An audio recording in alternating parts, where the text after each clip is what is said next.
You've probably said this before. How could this happen again?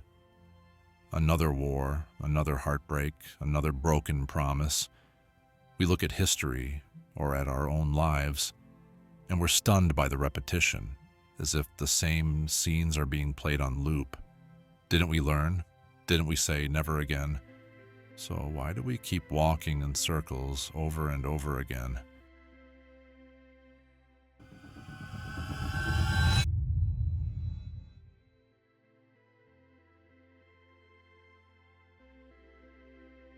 Maybe it's something small. You tell yourself you won't open that message. You promise you won't say those words again.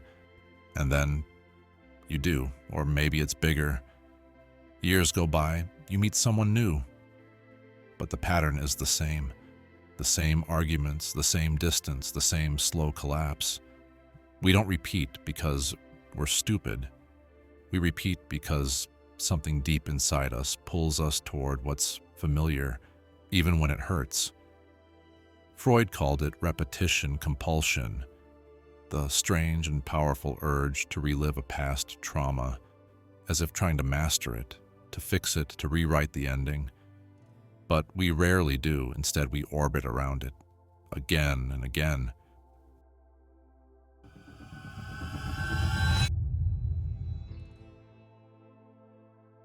But this isn't just about individuals. Entire societies, entire nations repeat the same mistakes.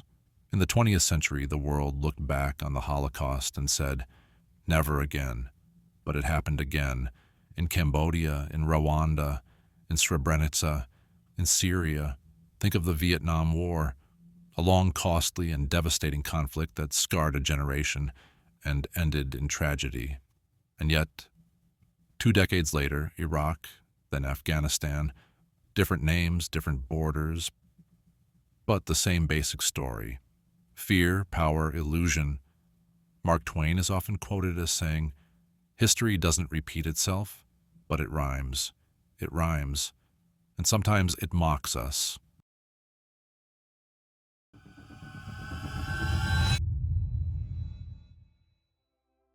You can feel this in stories, too, in film, in fiction, in the characters we love. In Eternal Sunshine of the Spotless Mind, a couple erases their memories to escape the pain, only to fall into the same dynamic once again. We say we want freedom from the past, but we're pulled back by its gravity. It hurts, but it's familiar, and the familiar we often mistake for safe. In Don't Look Up, humanity is warned again and again of its impending destruction and chooses distraction. These aren't just stories, they're mirrors. They reflect something deep and disturbing about the human condition. We believe in the myth of progress, the idea that knowing better will automatically lead us to do better, but it doesn't. Because knowledge doesn't erase desire, it doesn't dissolve fear, it doesn't heal trauma. These things repeat again and again until we name them, until we face them, until we break them. And that's not easy.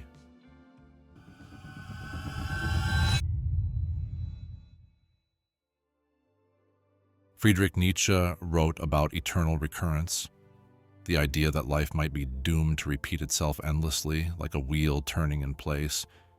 He didn't present it as metaphor, but as a radical test of the soul.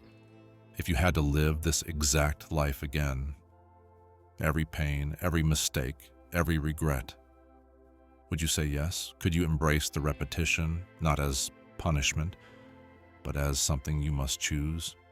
Could you turn the loop into affirmation? Carl Jung believed that repetition wasn't failure. He saw it as a message from the unconscious. We repeat what we have not yet made whole. We reenact what we have yet to integrate. The shadow, everything we deny, suppress, or exile, returns to us again and again, wearing new masks, playing new roles, until we're ready to meet it. And this isn't just about individuals.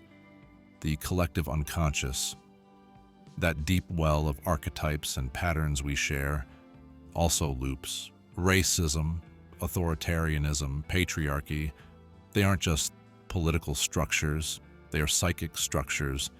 They are stories we keep retelling over and over.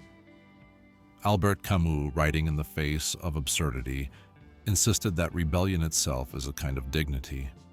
Even if we're trapped in a meaningless loop, the act of defiance matters. Jean-Paul Sartre warned that we are condemned to be free, which sounds like a gift but feels like a burden. We fear the unknown so deeply we return to the known, even when it destroys us.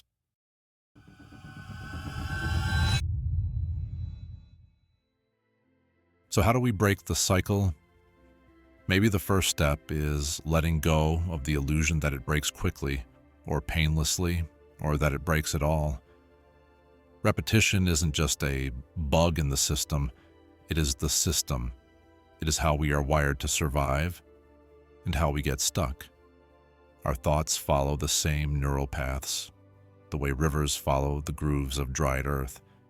And unless we change the way we think, we will continue to build the same worlds, choose the same relationships, fight the same wars. Albert Einstein said, "No problem can be solved from the same level of consciousness that created it.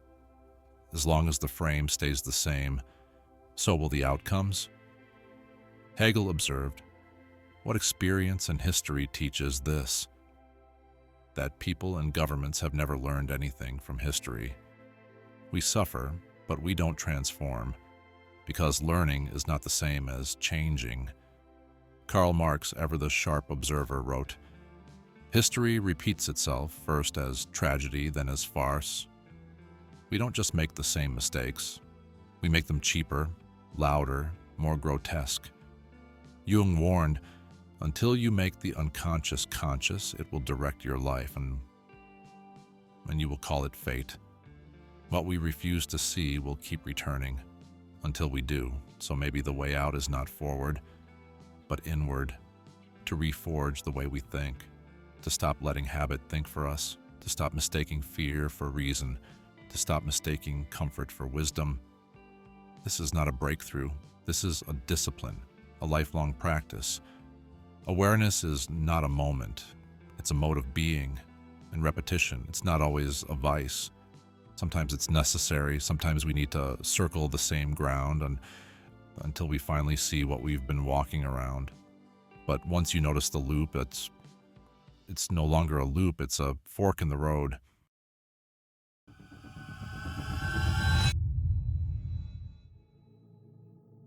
What part of you keeps repeating again and again, and how would your thinking have to change? If you truly wanted to step outside the cycle, share your thoughts in the comments, not to put a period, but to begin thinking differently,